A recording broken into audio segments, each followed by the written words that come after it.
حضرت اسما بنت امیس رضی اللہ تعالی عنہ آپ فرماتے نے مقام صحابہ دے اندر حضرت مولا علی کرم اللہ وجہ الکریم نے آپ دی گودی مبارک دے اندر آقا کریم دا سر مبارک ہے تیرے میرے مصطفیٰ آرام پہ فرماندے نے ادھر جناب والا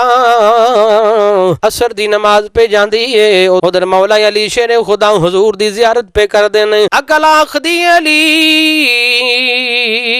نماز پہ جاندی عشقا خدا علی کی ہویا حضور دی زیارت پہ کرنا وا حضور دا چہرہ مبارک نظر پہ آندا وے تیرے میرے مصطفیٰ علیہ الصلوۃ والسلام حضور دیاں دے امام مولا علی دی گود مبارک دے اندر سر مبارک ہے حضور آرام فرمانے قال قال رسول اللہ صلی اللہ علیہ وآلہ وسلم تیرے میرے مصطفیٰ نے فرمایا علی آقا کریم نبیاں دے امام نے فرمایا علی نماز پڑھ لیجئے فقال رسول اللہ صلی اللہ علیہ وسلم اصلیت یا علی فرمایا علی نماز پڑھ لیے عرض کی تھی قال لا عرض کی تھی یا رسول اللہ نہیں حضرت تیرے میرے مصطفیٰ نے دعا فرمائی اللہم انہو کان فی طاعتک فطاعتک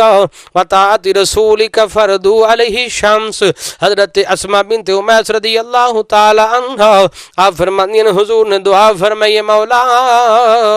فرمایا علی تیری اور میری اطاعت دے اندر ہے فرمایا سورج نو واپس لوٹا دے حضرت اسما بنت امیس فرماندیاں نے فرمایا میں کی پئی ویکھنی ہوں فرمایا سورج غروب ہو گیا غروب ہون تو بعد جدوں حضور نے دعا فرمائی ہے فرمایا میں پھر ویکھیاں کہ سورج دیاں شعاواں پہاڑاں تے نظر پیاں ہوندیاں نے زمین تے جناب والا سورج دیاں شعاواں پھیل گئیاں حضرت مولا علی کرم اللہ وجہ الکریم نے نماز عصر ادا فرمائی ہے الشفاء شریف جلد نمبر 1 دے اندر اس بات دا حوالہ موجود ہے مدارج النبوت دے اندر اس بات دا حوالہ موجود ہے جناب والا المواہب دنیا دے اندر حوالہ موجود ہے البدایہ والنہایہ دے اندر حوالہ موجود ہے انہاں معتبر کتاباں وچوں حوالہ لے کے مصنف نے کتاب عشق مصطفیٰ وچ نوٹ فرمایا